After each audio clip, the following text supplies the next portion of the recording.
Hello, I'm Toycat, and this is a map of the world, at least as we currently know it. Over just the last 15 years, there have been some pretty sizable changes, even ones that have occurred during the course of this channel, such as the changing of some countries' names, such as the territory changing for others, and even the formation of brand new ones altogether. This is something which makes you realize if the world map can change quite a bit in just 10 or 15 years, how much could it change in 70? What would the world map look like in the year 2100? Well, obviously it requires a bit of speculation, but we know it's going to change in quite a few ways, so what ways is it going to change most drastically? Let's dive into a realistic map of the world in 2100. This is a map which is mostly the same as today's, but I've taken the liberty of shading in the EU in this lovely blue. However, the map does have a couple of weird quirks to it in my opinion. One is they've already pre-decided a country, which we will be going into later. They've made a few new ones in the Caucasus regions, and also they've combined Norway and Finland into one entity altogether. So we'll have to be jumping into this one by one, but we'll start with the simplest one and perhaps the most poignant one because I live in the United Kingdom, and that is I do believe the United Kingdom is likely to lose a bit of territory. Everyone who makes these, like historical maps or these fictional maps loves to argue that Wales and Scotland and Northern Ireland will all go independent from England. However, the United Kingdom is very much heavily composed of England's population, but in reality, I think if you look at the Scottish situation, the difference between Scotland and Northern Ireland, because these are both places that look like they're on the edge, is that Northern Ireland has a demographic change that is very much leading towards the historic reasons being kind of overwritten, whereas Scotland's historical reasons haven't massively changed, and indeed they hold a massively outsized influence in the UK's overall parliament, which means that I think saying Scotland going independent is a possibility, but we're trying to go for the most probable outcome here, and so I think the most probable outcome is at some point Northern Ireland either joins Ireland or joins like the EU in some weird sub-relationship. That is entirely possible in my opinion. Does it stay separated? I think it would be some form of weird federated system in a combined Ireland where they give the North maybe its own slightly different set of rules in some ways, and so maybe it stays in the UK, maybe it stays as a weird condominium where it's not quite either country, but I think some status will change and you'll effectively look at Northern Ireland as being in the EU like the rest of Ireland, but I do think that in the case of the UK, I think that Scotland has a pretty outsized influence that most people in the political elite aren't going to want to lose, and also more importantly than even that is I think that over time that kind of becomes clear. Just to give an example of that, by the way, there have been 7 prime ministers in the UK that have been Scottish, including 2 of the last 6 or so, but also compare that to, for example, Wales, it's 0, for Northern Ireland it's 0, whereas it's like 2 for Canada, 1 for Ireland, and 1 for the United States because of Boris Johnson even. So yeah, I think that kind of gives you an idea of just what we're talking about there. I do think that the United Kingdom will probably remain outside the EU for as long, with one caveat: if Switzerland stays non-EU, so too will the UK. I think that Iceland will almost certainly join at some point. You might argue that there's the fish thing, but at some point as the EU grows, the benefits start to outweigh the fish to Iceland, which is obviously going to develop its economy a bunch, and even if it doesn't, I'm sure the EU will eventually just negotiate a deal that's like, yeah, it's EU membership, but you keep your fish. Is that okay? Because ultimately there's only a few states that are concerned, Norway obviously being another one of these. I don't know why Norway and Finland are combined, but I'm sticking with that.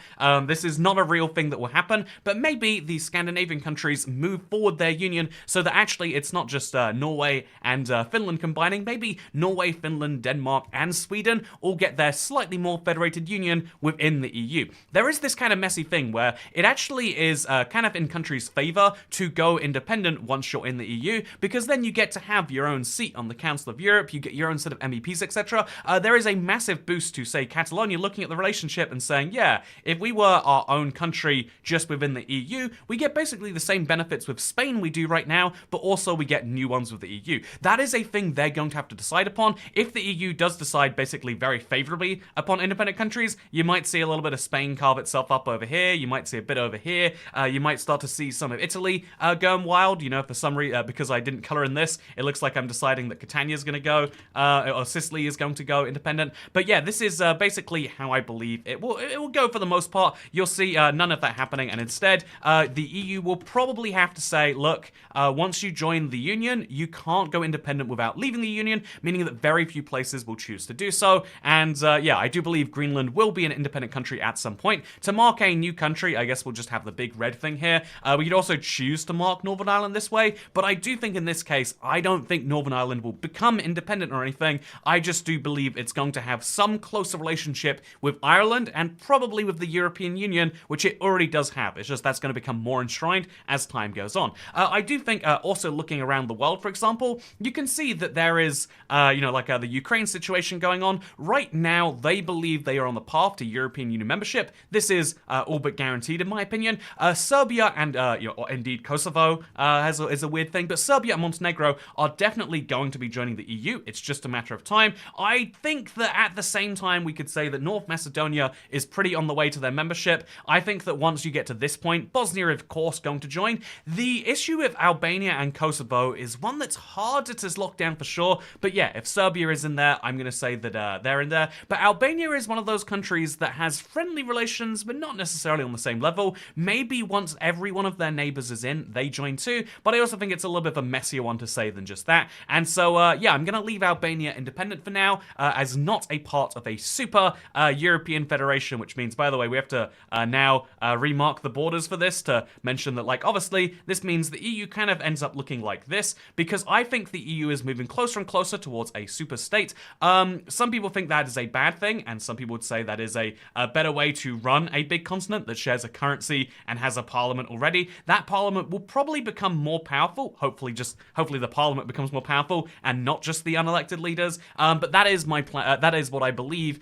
would be the situation. You'll probably end up with something looking like this. With regards to Crimea, it's too hard to say. Will Ukraine officially own it or not? Maybe as part of some peace treaty, they give it up in a fullness. Is that a fair thing that should happen? No. Is that something that might happen? I don't know. So we're going to leave it in this grey area. This is what I believe a future European Union will look like, with two clear holdouts, Switzerland and the UK, and Belarus is going to still just situate itself very, very close to Russia, kind of being a satellite-style state. So here's what we've got so far. As regards to other new countries, I think we have to just go ahead and say, I do believe that a Kurdistan country probably will exist, just based on the fact that anyone who leaves the region, there are three parts to Kurdistan. There's Turkey, Iran, and Syria. The Turkish and the Syrian parts are most likely going to want to be independent. This is something that if you ever, people who leave the country very heavily invest themselves in, which makes it a bit of a mess, really, because, like, can you fully believe that? So, if they're not in the country, can you say it for sure?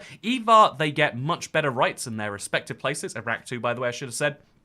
Either they get much better rights in their respective places, or at some point the Kurdistan nation has some other backer, whether it's Russia, the US, whatever it is, that has an interest in helping them be independent, or maybe, who knows, it could go the terror route for sure, but that is something that I believe will exist as a new country. I also believe it's a near certainty, right, that one of the countries that is basically locked down, because I guess we'll do this continent by continent, is that at some point, Morocco will will close over this gap right here.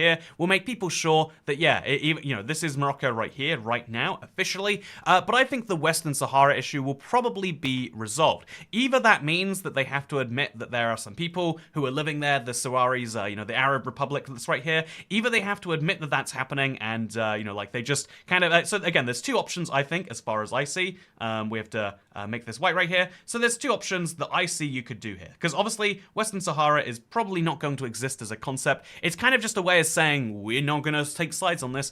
Either, Morocco kind of goes, yep, here we go, there's some people living there, they get to be their own country, and therefore we recognize this. Or maybe even they just don't, and they go, nope, we are strong Morocco, we are big Morocco, and now this is official. But I think that will be resolved in the next 100 years, so we'll just say big Morocco is the solution I'm going to side with, just because giving an independent country that exists entirely inland in the Sahara Desert just is not going to ever do that well.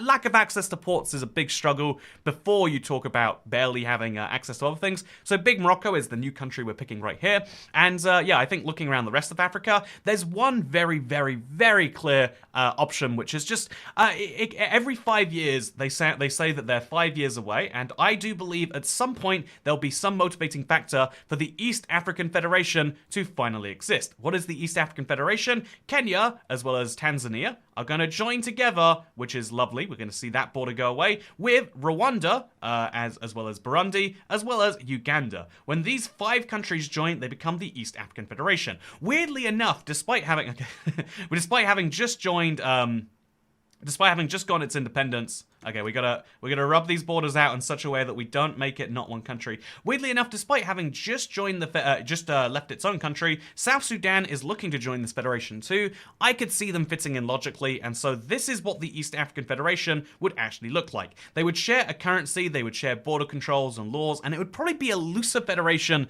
than exists right now. But maybe over its lifespan, the East African Federation expands, meaning this is something I believe to be new. I also think, looking at the continent, the most logical, in terms of like getting back togethers or breaking apart, I think when you look at South Africa and a few of their a few of the places that used to exist inside of them, Botswana or Namibia are places that you can look at and say, oh, sure is a shame that something went down there. However, if we go ahead and look at Lesotho, Lesotho is one of those countries that exists right now, but in a very barely state. This is Lesotho, as you can see, and Lesotho has this bit of a problem. One, I mean, look at their capital. It is literally on the border.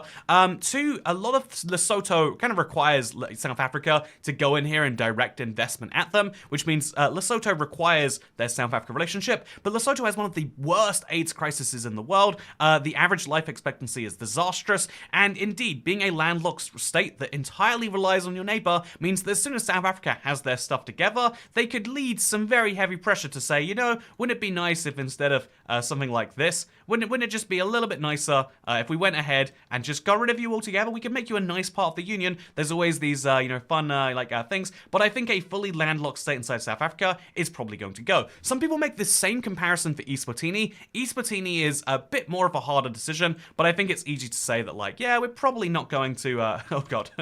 I think it's fairer to say we're probably not going to see Eswatini join. They do have their whole own monarchy, and it goes a bit deeper than just saying, yeah, they're landlocked, because they are landlocked mostly inside of South Africa, but they do not have the same concerns as Lesotho, and they do have a slightly more functional country. They've got all sorts of fun issues to do with their relationship with Switzerland, but for now, we can just say Eswatini probably will exist. I'm not speculating for the sake of fun. I'm trying to speculate on the most likely action here, which is also to say that while we're looking in the region, Africa will have some border changes. It's hard to be sure what they all are. Again, I'm trying not to talk here about things that I don't have fair certainty in. I think that there will be some countries that change borders, there will be some countries that are absorbed altogether by their neighbors, and more importantly, there's going to be quite a few independence movements.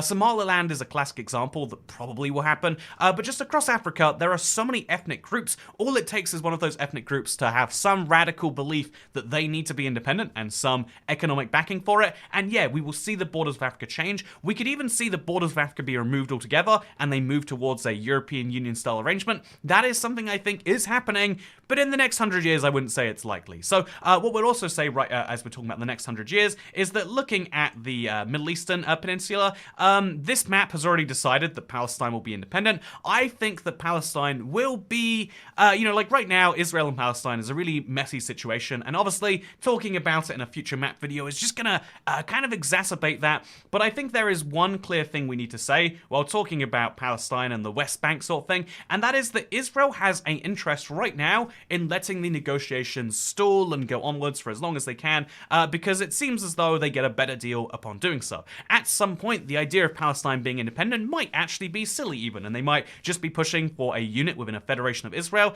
and so I do believe that that is something that could happen right here. Palestine could just accept, okay, we'll give up on the Gaza Strip, we maybe just get the West Bank. They could accept, okay, we'll be, we'll have a really close ties with Israel. They can maybe issue the passports, and so I would say something like that gets more likely the longer time goes on. But I do think, just given the overwhelming part of it, there is some likelihood that at some point this becomes some amount independent. Does that mean it's a new country? I don't know, but I do think, I think it will be one of those half independent situations. If I'm just, again, measuring objectively from the outside world, I'm not here to cause controversy. I know people have differing opinions on this, but this is how I believe that'll be. Oh, by the way, I did this kind of just subconsciously, but it should be mentioned, I think Northern Cyprus will stop existing, so I guess this is a new country in the sense that, like, oh, look, they'll be the same again. But also, I don't think Northern Cyprus really exists right now, so that's my solution there. What I also think is interesting to note while we're talking about the region is that there is a lot of Saudi Arabia kind of expansionist plans happening right now. We've seen this with what's going on in Yemen, and I believe that Saudi Arabia has a pretty close grips on the friends around them, but I don't believe we'll be seeing any other substantial changes. Maybe I'll regret this when Saudi Arabia massively expands to the south here, but I do believe this is the only thing we can say with relative certainty about Africa, and we've already made a couple of almost reaches, like only 60% likely things. So which means we're going to move to the Americas now. So North America is going to see two big changes, in my opinion. One of these is going to be a total nightmare to show, but I think the Caribbean will form as a federation. There is already a loose association of Caribbean states. See, look at this. How do we even do this, internet? Yeah, the Caribbean, we'll just say the Eastern Caribbean for the most part now. The Caribbean is going to form together to make a big coalition of states, so we'll just have one of those right there. This is something that seems likely because they're all very small countries by themselves that have similar interests in terms of tourism and international trade, and even their history, and so even if it's just purely federation and it's just there for the sake of negotiating better trade deals and having a common policy on arrivals, I think that is something that would go a long way. But the other much bigger federation that's going to exist in the region, I am fairly certain that if you look at Central America, and you see that they literally used to be joined together. Belize, parts of it used to be a part of it, but we'll ignore them for now. There's Costa Rica, there's Nicaragua. Also, gotta get the right color right here, I think. So Costa Rica, Nicaragua, and okay, so we got to Control Z. There we go.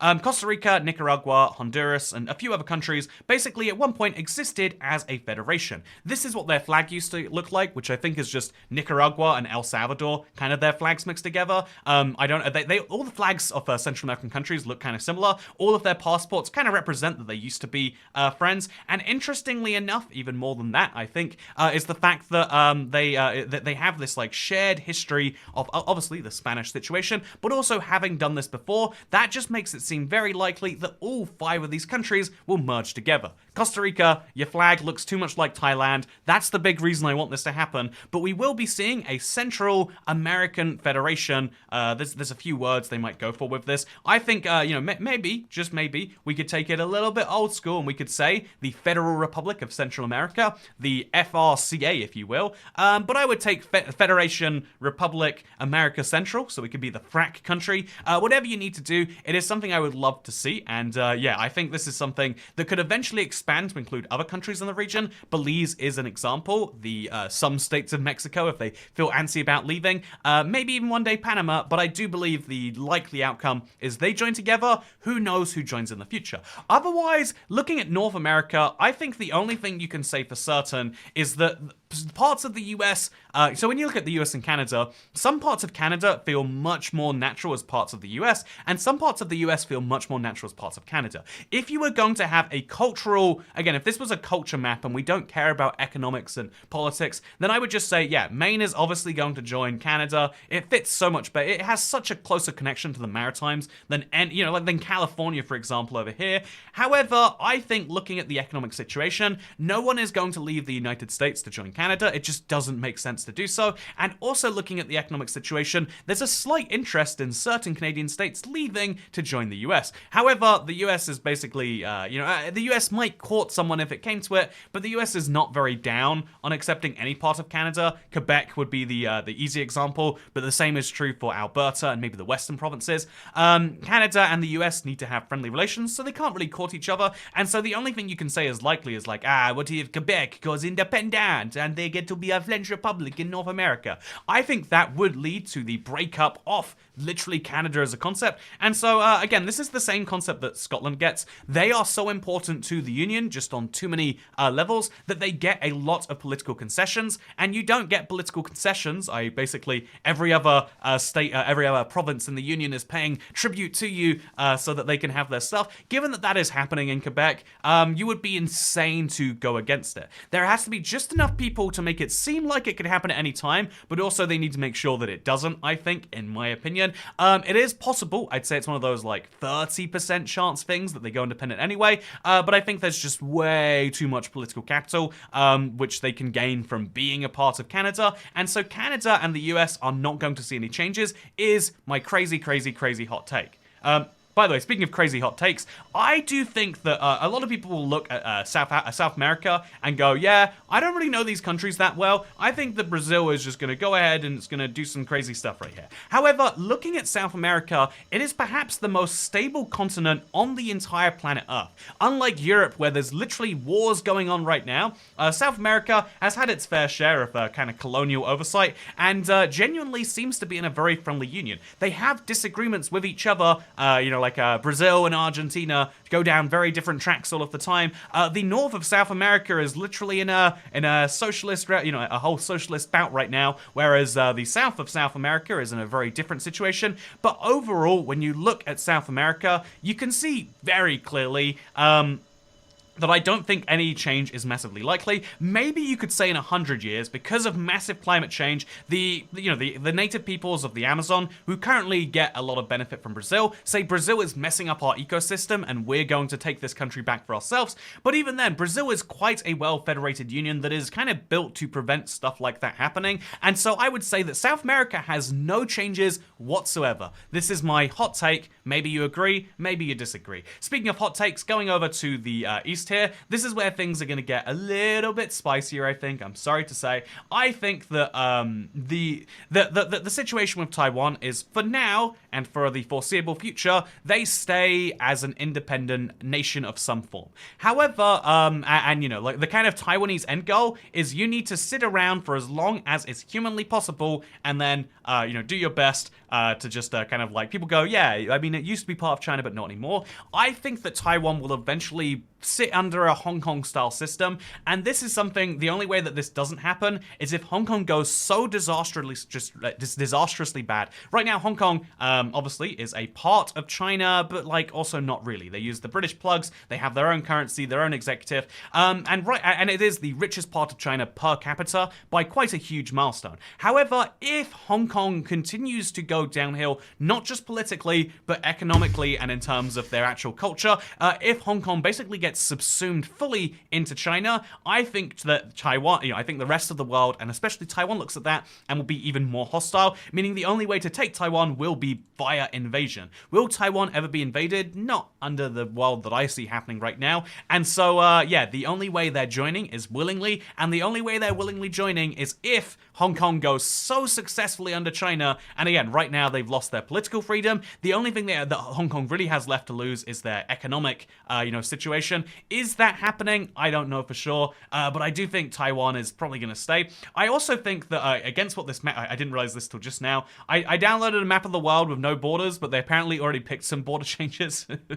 And so I think that North and South Korea will stay separate. This is my crazy hot take, internet, but I think that this is the North of Korea, this is the South of Korea. They will stay as separate countries. Integrating the two places together would be so ridiculously hard, and I think the more realistic situation is for the North to kind of accept a different identity, stop just calling yourself Korea, pick a slightly different, Pyongyang Korea or whatever you want to go with, and then eventually to transition to democracy. I don't think that one country on the planet can exist under basically one family's rule for over 100 years. If that happens, I would be impressed, but I don't believe that North and South can integrate because they've had such a diverged history. They didn't have that much time together as it was anyway. They were always under some power, and so given that the languages are devolving because of the accents, given the currencies and the economic situation and the history have devolved, I think that it would be only a fun political idea to combine the two together. Just like how in the North and South of Ireland, 50 years ago, if you asked Irish people, every single one of them says, yeah, we want the North back. If you ask them now, they go, yeah, whatever they want, man. And that's kind of the situation with the South. If they look at if the South would say to the North, do you want to join? And if the North was so enthusiastically yes, they'd go, Fine, we'll work it out, I guess. I don't think that's what's going to happen, though, and so North and South Korea, I'm going to say controversially, staying separate, which is kind of maybe wild to say. I do think that China will also stay together. I think Japan will stay together. I think that most of the region is going to be fine, but the place I'm going to kind of cause some issues with is obviously diving into India right here. India is going to have some issues in the future. And the famous example of this is the Punjab region. I have seen so many Sikhs, and this is an English-speaking world phenomenon. In India, most people just look at it and go, ooh, yeah, it's kind of a wild situation. But when you speak to Sikhs outside of India, they are like, yes, they are literally genociding us. I had a taxi driver in New York that spent the whole hour-long drive from New York to Newark being like, yeah, they came into our temple, they killed our people. The Indian Prime Minister, this lady Prime Minister, she killed them all. And I don't think that means that they're necessarily going independent, but given that the Indian government has taken a big stance against going, trying to kind of like force it in there, I think at some point you see some region of India fall apart, just as an inevitability of having 1.3 billion by the time this map's coming about. 1.3 billion people under the same government is so hard to do. Even this mega European federation that's going to devolve so much down to the country level, this mega European federation is going to exist in a world with 500 million people, maybe 600 million if we get a lot of immigration, but that's going to be kind of hard to keep together with all of those federated structures. Try doing double that many and a slightly less powerful federation, and it makes you question like, whoa, how are you going to keep that going? So what are the logical parts to fall apart? I do think that there's some situation happening in the Punjab area. I don't know what it's going to be, but there's not going to be the same border situation happening there. What I also think is important and worth noting is that when you look at the rest of Asia as a whole, you can see that like Russia, people like to imagine that Siberia is going to get its independence. So like there's just going to be an independent Siberia, because Asian Russia is very different to European Russia. If Russia keeps falling down in the power hierarchy, maybe, just maybe, they decide to do this. I don't think it's necessarily happening. I do think that Eastern Russia could work quite surprisingly well as an independent country, but they do a good job of keeping their country together via quite a decent amount of decentralization for a country you'd assume is all centered in Moscow. And I also think that it's worth mentioning, at least just a little bit here, that, like there's I've noticed this crazy thing. There's a country over here and a country over here that are really similar. I think they should just unite. So I've come up with this great idea for a new country. It's called Greater Pakistan. So Pakistan there, Pakistan there. We could call this one East Pakistan and this one West Pakistan maybe. It's a really great idea I've been putting together, and no, more seriously, I think that most of Asia is fairly stable. Oh god, I've turned the ocean black. There's going to be a big oil spill. We're all going to die. But more seriously, I think most of the Asia is relatively stable. I don't think, for example, that Sri Lanka will actually split in two. I'm looking around the world and I'm realizing all sorts of things I didn't spot on my initial look through here. So I don't believe that Sri Lanka falls into two. I just don't think that's a very likely outcome. I think that Thailand stays together surprisingly. I think Myanmar goes through some political changes, but not in terms of fully splitting up or cutting itself in two. And I think that the only place where you can see a significant movement going, besides perhaps the South Pacific, by the way, I do think that the New Caledonia will eventually be independent. So we just take this island right here and we say, yep, at some point, this place right here, where's my mouse gone? There it is. At some point, this place right here will be an independent country, but also, because right now, if you don't know, there's so many territories of France that exist as part of France, not, so this is the French presidential election. It's France, as you can see here, plus Paris, plus you can see Corsica down in the, okay, we gotta, please, okay. So this is this is Corsica, and then you can look at the territories overseas. So there's French people outside the country who voted for Macron. There's, most of the territories voting for Le Pen, which is fascinating. And then there's New Caledonia, which also voted for Macron. Very, very, very fascinating, if you ask me, that France does their presidential elections worldwide. But what is also fascinating is the fact that, yeah, eventually a few of these places are going to decide to go independent. I think we're going to see, so obviously, by the way, you can't have a map of the world in 2100 and not say, yeah, Bougainville will go independent. Looking at a map this tiny, I feel like I'm going to miss it, but I believe this one is Bougainville. It's, they've already won their independence referendum. They're just negotiating what independence looks like right now. I think that Indonesia, so by the way, it's Papua New Guinea is apparently taken over this island. I'll stick with that. You know, Papua New Guinea becomes Papua Mega Guinea.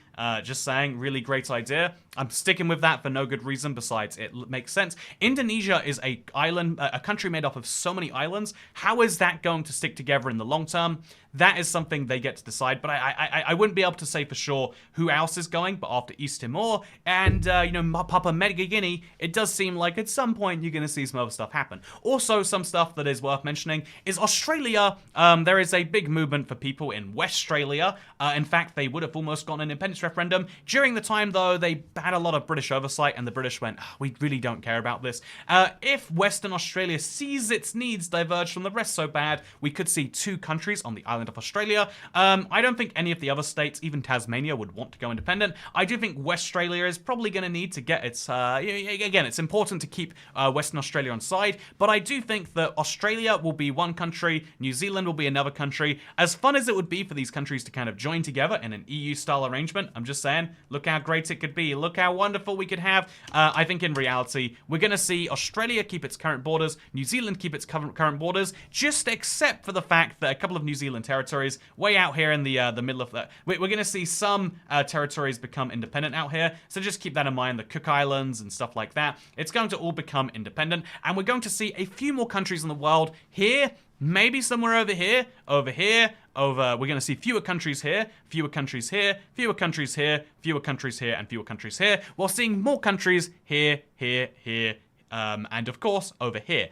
That is my hot take for what the world map will look like in the year 2100. What do you think? What do you feel like? I love these maps because they spark debate. What else do you think will change? I think that there are going to be some drastic world changes that we can't predict, but these are the obvious ones that seem more likely than not. And so if you think there's one that seems so obvious to you that for some reason is not on this map, I'd love to hear what it is. But this is my map, and I hope you enjoyed it. And I'll share it if I'll share the download link on the channel page if you want to see it. For now, though, thank you for watching. Thank you. I've got a little bit of editing going on today, but I hope you didn't mind because I'll see you in the next one. Goodbye.